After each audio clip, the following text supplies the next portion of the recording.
Areeb Islam Sahib, Assalamu alaikum, and to audience also. My name is G. Nabi Lone. I am from state of Jammu and Kashmir. I congratulate Your Excellency for accepting the Islam.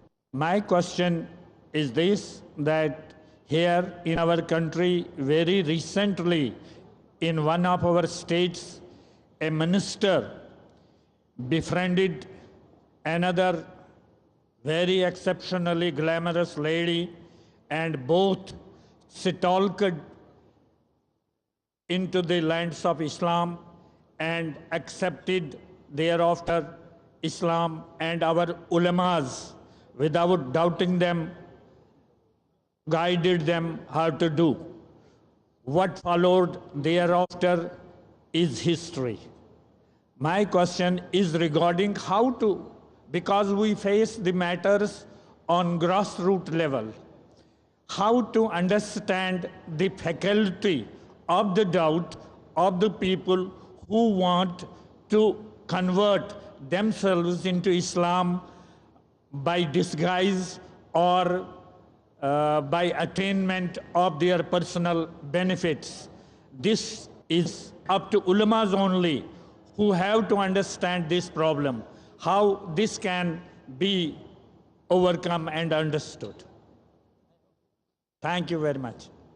Yeah, it's almost like a political question and a sociology question and a social question all in one.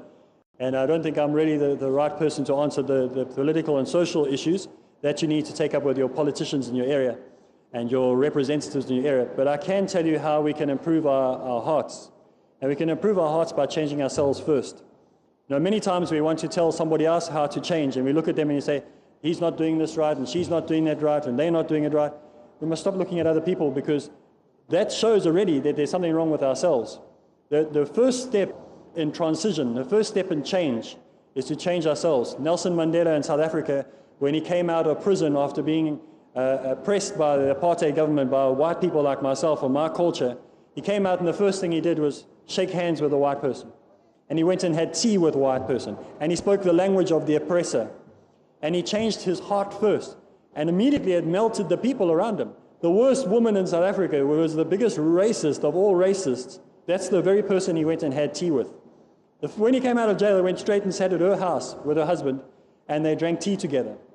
So what did we learn from him is that he changed himself first. And you saw how it's ripple effect through the whole of South Africa. Today, racism, yes, it's still there. Prejudice will always be there. But to the degree that it is now, it's nothing compared to what it was before. The result, the magic formula, the change was that he decided to change himself first inside, and it ripple affected off to everybody else. So to change somebody else, change yourself. If that person is going to be poison for you, remember in the talk that I gave on Tuesday, I said, poison is still poison, even if it hasn't got poison on the label. So if people are in your life that are poisonous for you, who are bad for you, then you stay away from them. But now don't be arrogant and think that you're more than they are, and so walk past them and say, well, I'm too good for you, I'm sorry, I can't speak to you.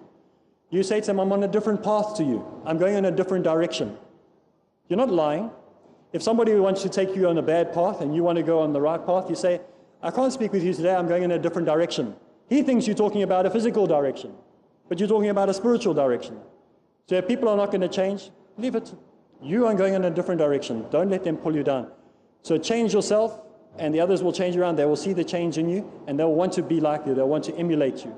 So that's my answer.